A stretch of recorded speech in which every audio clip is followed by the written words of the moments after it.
ఈరోజు మనం అష్టాదశ శక్తి పీఠాల్లో 4వ శక్తి పీఠం కోసం తెలుసుకుందాం. చాముండేశ్వరి ఆలయం మన దేశంలో కర్ణాటకలో మైసూర్కి 13 కిలోమీటర్ దూరంలో ఉంది. ఈ ఆలయం ఒక కొండపై ఉంది. దీన్నే చాముండి హిల్స్ అని కూడా అంటారు.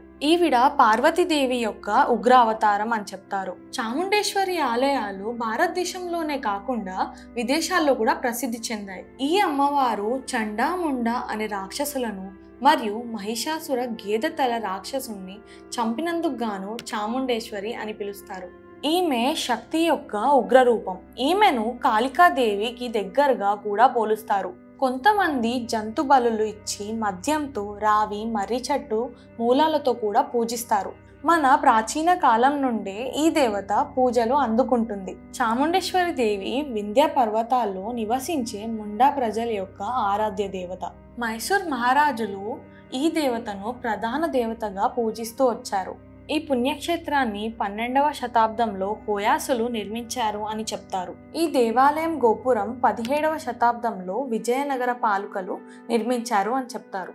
1659లో కొండపై 1000 మెట్లతో మార్గాన్ని నిర్మించారు.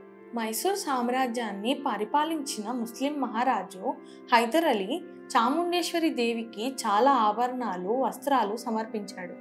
ఈ సాంప్రదాయాన్ని ఆయన కుమారుడు టిప్పు సుల్తాన్ కూడా కొనసాగించాడు. కొండపై శివుని యొక్క మహాబలేశ్వర్ ఆలయంతో పాటు చాలా ఆలయాలు ఉన్నాయి. ఇక్కడ ఏకశిలతో చేసిన నంది విగ్రహం కూడా ఉంది. నవరాత్రి 7వ రోజుల నుంచి 12వ రోజుల పాటు సకల ఆభరణాలతో దేవికి అలంకరిస్తారు. ఈ ఆభరణాలను మూల విరాట్ విగ్రహానికి అలంకరించరు.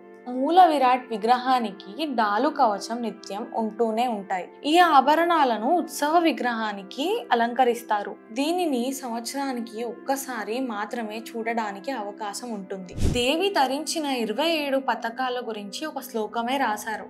ఆనాటి మహారాజులు దేవికి సమర్పించిన ఆభరణాలు ఖరీదు ఎంత అని ఇప్పటికీ కూడా తెలీదు. ముమ్మడి కృష్ణరాజు ఒడియార్ కాలంలో దీని ఖరీదు తెలుసుకోవడానికి చాలా ప్రయత్నాలు చేశాడు.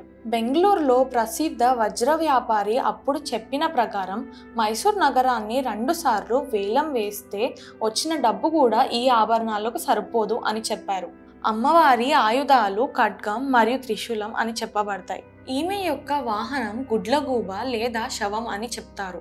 గర్భగుడిలో 8 చేతులు కలిగిన ఈ శిలా విగ్రహం కూర్చునే భంగిమలో ఉంటుంది. ఈ దేవతను సూచించే శ్రీచక్రం కూడా మనం ఈ ఆలయంలో చూడొచ్చు.